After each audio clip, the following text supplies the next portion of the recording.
السلام علیکم۔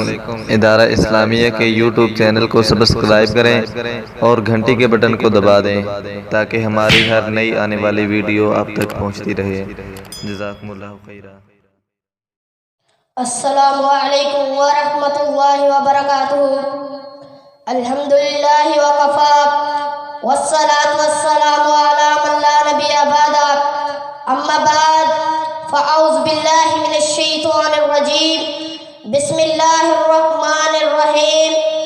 تحفۃ المومن الموت۔ ہر قسم کی حمد و ثنا اللہ رب العزت کے لیے جو تمام جہانوں کو پالنے والا ہے، اور درود و سلام محمد عربی صلی اللہ علیہ وسلم کی ذات مقدسہ مطہرہ مبارکہ پر۔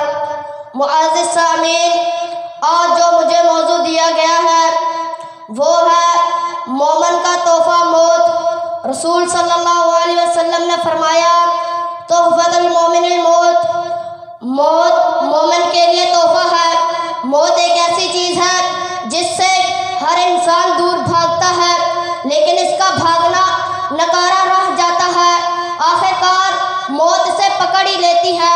اگرچہ موت کی شدت اور سختی ناقابل برداشت ہے، جیسے کہ اللہ تعالیٰ فرماتے ہیں، وَجَاءَتْ سَكْرَةُ الْمَوْتِ بِالْحَقِّ ذَلِكَ مَا كُنْتَ مِنْهُ تَحِيدُ۔ موت کی سختی حق لے کر آ پہنچی ہے، یہی ہے جس سے تو بدقطع پھرتا تھا۔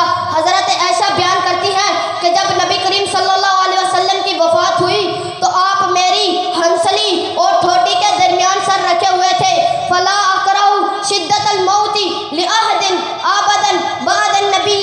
آپ صلی اللہ علیہ وسلم کی موت کی سختی دیکھنے کے بعد اب میں کسی کے لیے بھی موت کی شدت کو برا نہیں سمجھتی۔ بعض لوگوں کا نظریہ ہوتا ہے کہ کسی کی اگر موت جلدی نہ نکلے یا موت کے وقت اسے شدید تکلیف کا سامنا کرنا پڑے یا اچانک حادثے میں موت آ جائے تو اسے بری موت کہتے ہیں۔ حضرت عائشہ فرماتی ہیں کہ میرا بھی یہ نظریہ تھا، لیکن نبی کریم صلی اللہ علیہ وسلم کی موت کی سختی کے بعد میرا یہ اشکال دور ہو گیا۔ اس سلسلے میں ایک حدیث ابو داؤد